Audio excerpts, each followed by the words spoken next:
Thanks for clicking on the video. Now let's very quickly, let's do this. Love and Hip Hop, Hollywood, Season 2, Episode 11. And it should have been called Foolishness and Mayhem because it was a waste of tape. The whole episode was a waste of tape. I sat through this bullshit and it just didn't go anywhere. From the beginning to the end, it didn't go nowhere. We start off with the damn Fiz and Moniece. That Fiz, he's a mess. He's a mess. And I don't know why anybody sits around feeling sorry for the little pervert. Because he likes to cry and carry on. When shit ain't going his way, he cries and everybody feels sorry for his punk ass. And then when you really clocking, motherfucker's a user. He's a user. Because how did you get around to using Moniece to do your video after Nikki Baby wouldn't do it? That wasn't cool. That was petty, you cheap motherfucker. Go order a goddamn model to do it. Now, you know he probably didn't pay Moniece. She's so happy to goddamn do it. Then she goes in there and bears her soul because she's so simple and so damn crazy that now she finding herself falling back in love with him and all this because they getting along this week. And then what he do? Turn around. She professes his love to her or to him. He basically tell her, no, bitch, I don't want you. We good where we at. I got what I wanted. I got this bullshit ass song that ain't gonna sell but 2 copies. Him and his mama. And she did the video, wasted up somebody else's motherfucking money and time. And he done with it. But then he turns his little ass around and goes to Nikki. And he can't wait to tell Nikki what Moniece said to him. You're so in love with her. So in love with her, and you care so much about her that you just threw her right on out there because everybody knows that Nikki is a messy bitch. And all Nikki's going to do is go and talk. Well, what's going to happen next week? In the next episode, Nikki and Moniece going to get into it because Nikki going to run her motherfucking mouth and be shady because that's what Nikki does. And when she came to that video shoot, who out there thinks she looks nice? She looked ridiculous with them damn jeans. That body is ridiculous. Her body is snatched so tight that it looks like she's getting ready to snap like a fucking rubber band. She's ridiculous. Over tan, over pumped. She looks ridiculous. And she's just messy. I'm getting so sick of her. Getting so sick of her. Every time you see her, she wants to, I can't wait for somebody to snatch her and smack her goddamn face. Ridiculous. Ray J, he done goes to see Max. And I swear, it's hard to look at him. Oh, Sharknado. It's hard to look at his face. His teeth are so fucked up. He literally can't close his mouth. His mouth will not close. The shit will not, it won't close. He closes his mouth, there are teeth literally escaping his lips. Oh, Sharknado. He looks ridiculous. There's a Hanna-Barbera character from back in the day. I can't think of what his name is, but he was a shark. He had a real big head. That's exactly who Max looks like. Go Google it. Hanna-Barbera is this shark with this big old head and all these teeth. He looks exactly like that goddamn thing. He's horrible. He's really just creepy looking. Real creepy. And then Trilogies of Terror. You ever seen Trilogies of Terror? The little voodoo doll that the fucking necklace come off? That's Max. But anyway, he go talk to Ray J. Ray J's all on this shit now. He done ran out of things to do, so now he want Princess back. He going over there fucking with Princess. She got some fabric thrown up on the table to make it look like she in there sewing. Those little pieces that she had. And she's basically playing hard to get, but we could tell she gonna fall back in for the bullshit. But yeah, so he's back to her. You know, he gonna keep on going back and forth, and I guess Tier will get back in it at some point too. But they had that whole thing going on later on in the episode. She tells him he can't come to the fashion show. He bringing her flowers. She's steadily falling for her. No, I need some time.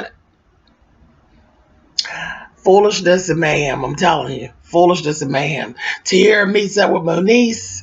She tells her how much she's in love with Fiz and all that. Tierra basically told her, bitch, you need to rethink it and go somewhere and sit down and wipe your ass, because that ain't nothing but foolishness. And they moved past that. They end up talking about how they're going to get back at Hazel and all of them about this here fashion show. They're going to crash the fashion show. And I'm like, I'm going to sit here for an hour. And this crash of this fashion show better be good. It better be good, because this is not going anywhere. Then I have another thing. Tell me why is it, I've said this in my other videos. As soon as Fiz starts talking to Nikki, does he look like he has a whole perverted thing going? Like, he just really, like, he's like, he looks like a dirty old man, and he's not old yet. He just got this whole dirty thing going on, like he just wants to lick her all the time, and it's crazy. It's crazy, absolutely crazy, ridiculous. Then they got the whole little storyline about MS. Lil B's sister actually has MS. Now that's sad. You know, I'm not going to make no jokes about the fact the girl supposedly has MS. But I think the whole scene was really contrived. Very much like the whole Milan and Miles bullshit. And I don't know if this shit really happened and they're reenacting, or was it just that fake and phony. You know, but the whole thing with them sitting with the mother and the grandmother and the son, it was all fake. The acting was terrible. It wasn't even B-rated acting. It was just terrible. Then even him, Max, and her on the beach, it was terrible, because when I actually watched it, the acting and everything was so bad that it made you not even care. And that's bad. You know, I'm sorry about the child's diagnosis with MS, if it's actually true. But the way that it was, you know, and enacted on the show, it just made you not even care, because it just was so full of shit. So full of shit, you know. And that little B, I just want her to just shut up. I want her and Sharknado to go somewhere and just shut up. They're horrible. They are horrible. And then she does have that way of making everything about her. Now the sister got MS. How does scene get to be about you? Fuck out of here. Anyway, so they go down here to the show. We finally get to the show. Here we are. That Milan, he just is messy as hell. He running like a little bitch. He all in between that he's messy. Hazel then got a text message from Tierra telling her, bitch, I'm crashing. I'm great, come and shake up the foundation. Hazel then got scared, because see, Tierra ain't sore no more. Hazel scared that Tierra gonna kick her motherfucking ass. That's the long and the short of it. So Hazel left. She left. She literally left the scene. She said, I'm not sitting around here. I done got all smart with this bitch. That bitch is probably going to whoop my ass when she get here, and I'm not doing it. And that's when Hazel was like, no, I just don't want to do it no more. No, that was Memoirs of a Scared Bitch. And she literally left before the show started. And that's when Princess said, what? Is Hazel scared of Tierra? Yes. Yes. And you're crazy. That's why you're not scared of Tierra. You're not scared because you're crazy too. And they should be scared of you. But anyway, Moniece comes in and she goes and opens up the back door for Tierra. Tierra comes in. She got all her fashions together. And she brings her models in. They're already dressed. They had the little show. Milan's little underwear. They were okay. They were cool. Wasn't them bad. You know, I don't see no $1 million being made off of them. Look like a knockoff. Some knockoff Andrew Christian shit. You know. That's already been done. Ain't no money going to be made off that. And then Nikki's just there, just basically because of the venue and the models. Princess's line of things, and she said that she hand sewed her stuff. She don't know nobody gives a fuck about that. Designers don't sew, sweetheart. Designers design. They sketch. They don't sew. They generally hire people to sew for them. If you know how to sew, that's an added plus, but it doesn't give you a step up on anybody, bitch. You cheap. Because she tried to read Tierra. I hand sewed these things myself instead of using a manufacturer company. Well, bitch, when you're big time, you use a manufacturer company. Trust me, I sew my ass off. I don't want to. I would love to use a manufacturing company. Do you think I want to sit at a motherfucking sewing machine? No. I would love to sit and sketch and keep it the fuck moving. So that's not a read. That's stupid. You're cheap. You didn't have any money. And the things that you made, you didn't demonstrate no fierce sewing, bitch. 2 triangles make a bikini. 1 more triangle makes a goddamn a bottom. Big fucking whoop. You didn't have great fabrics or anything. The princess was steadily reading Tierra talking, get out of here with that polyester shit. But the thing is, the most money that I seen put out was actually on Tierra stuff. Tierra actually had all blazers. And the blazers, the tailoring didn't look bad on the blazers. They really didn't. And she had them done by the manufacturing company. Looks to me like Tierra's the one that put the most money out. Tierra's the one that put the most professional effort forth. Princess just sat up there and bought her $20 worth of shit off the remnant table at Joann Fabrics and really thought she got down. Girl, get out of here. And then they stood up after she did storm the fashion show. And then they had this whole shouting match right in the middle of the fashion show. It was just stupid. They're going back and forth, back and forth, back and forth on the mic. And the people were just sitting there looking. It was so stupid.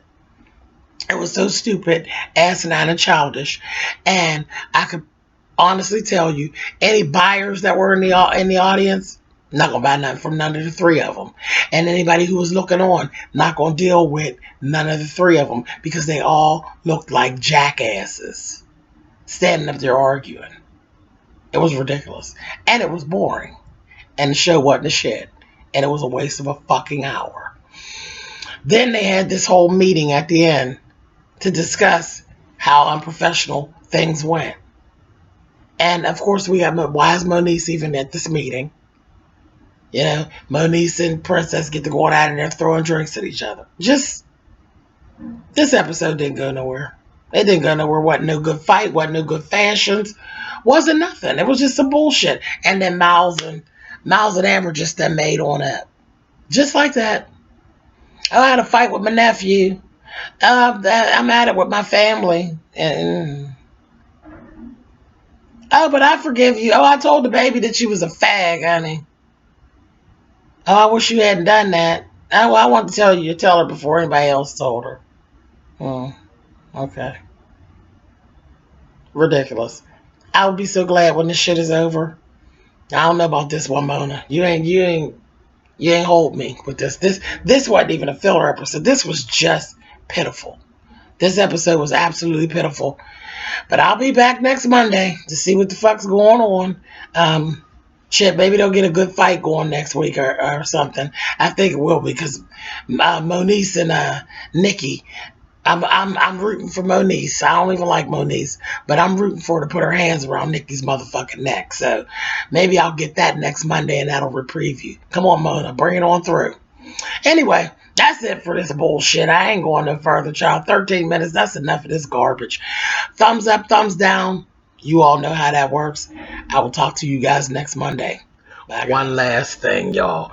Okay, the character that I was talking about from Hanna-Barbera, honey.